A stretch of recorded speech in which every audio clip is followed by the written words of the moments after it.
আমি কাপড়ের প্রতীকী কাপড় পরে নেমেছি। কোঠা বহাল রেখে মেধাবীদের কবর দেওয়া হচ্ছে। বঙ্গবন্ধুর বাংলায় কোঠার প্রখরতা এত হোক, মেধাবীদের কবর দেওয়া হোক। আপনারা চাইলে মুক্তিযোদ্ধার সন্তানকে কোঠা দিতে পারতেন।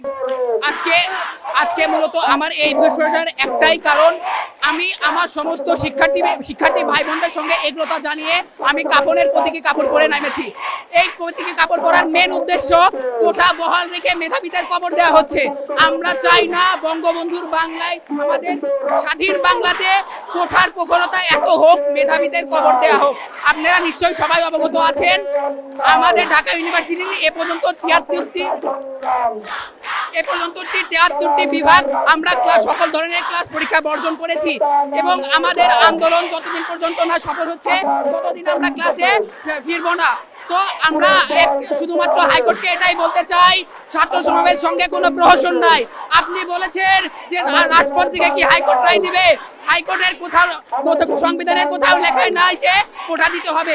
যদি সরকার বিশেষ সাপেক্ষে যদি চায় তাহলে একটা পিছিয়ে পড়া জাতিকে কিছু কোঠা দিতে পারে, তবে মুক্তিযোদ্ধার নাতিরা কখনোই পিছিয়ে পড়া জাতি না। আপনারা চাইলে মুক্তিযোদ্ধার সন্তানকে কোঠা দিতে পারতেন, সেটা দিয়েছেন, আমরা কিছু বলি নাই, কারণ তার বাবা যুদ্ধ করেছে, সে প্রপার ফ্যাসিলিটিস পায় নাই, তাই সে কোঠা প্রাপ্য, কিন্তু তার নাতি কোন অনারে কোঠা প্রাপ্য। যদি আপনারা কোঠা দিয়েই যদি মেধাবীদের যাচাই করবেন তাহলে এত পাবলিক ইউনিভার্সিটি রাখার কি দরকার? আমরা গ্রাম থেকে পড়তে আসছি, মধ্যবিত্ত আসছি, এখানে অনেক স্টুডেন্ট আছে। তো আপনারা যদি কামলাকে কামলা, আমলাকে আমলা বানাবেন তাহলে এত পাবলিক ইউনিভার্সিটি চালু রাখার কোনো কারণ নাই। একটা কথাই বলতে চাই, মেধাবীদের সঙ্গে কোনো প্রহসন নাই। মেধাবীদের সঙ্গে প্রহসন করলে রাজপথে আমরা উপযুক্ত আন্দোলন গড়ে তুলব এবং এর প্রতিবাদ করব।